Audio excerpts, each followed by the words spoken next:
এর নবী, রহমতের নবী, দয়ার নবী, এই জন্য প্রতিদিন 20 রাকাত উনি তারাবির নামাজ পড়েন নাই। কেন? যদি পড়ি, ফরজ যদি হয়ে যায়, আমার উম্মতের কষ্ট হবে।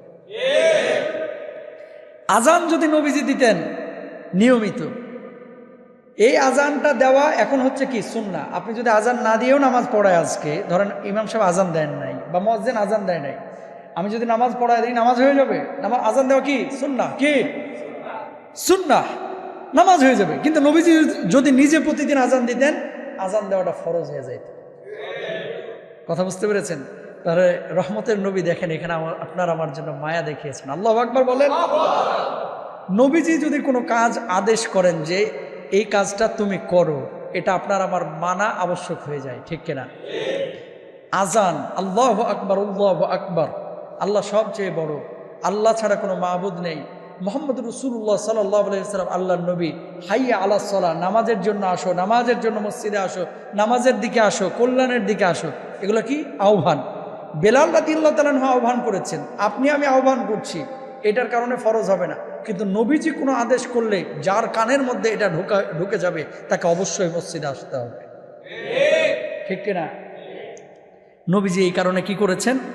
ঠিক সেই সময় নবীজি আজান দেন নাই, এটা একটা কারণ হতে পারে। এবার আসেন, আমরা কি বলি? আশহাদু আন্না মুহাম্মাদান রাসূলুল্লাহ, আল্লাহু আকবার বলি না? আমি সাক্ষ্য দিচ্ছি যে মুহাম্মদ সাল্লাল্লাহু আলাইহি ওয়াসাল্লাম আল্লাহর প্রেরিত রাসূল। এখন নবীজি নিজেই তো রাসূল, উনি যদি আবার এই কথা বলে সাক্ষী দেয়, মানুষ মনে করতে পারে তার মানে ওনার পরে আরো কোনো নবী থাকতে পারে, ঠিক কিনা? এই জন্য আল্লাহর নবী কি করেন নাই? আজান দেন নাই। সুবহানাল্লাহ কন না? আপনার আমার পেয়ারা নবী, তিনি ছিলেন ইমাম। তিনি ছিলেন কি? নবীজি বসে আছেন, আর কোন সাহাবী নবীজিকে টপকায় এসে ইমামতি করবে? এত বড় কলিজা কোনো সাহাবীর হন নাই, হয় নাই। আল্লাহু আকবার বলেন। বরং নবীজি সবসময় কি ইমাম ছিলেন।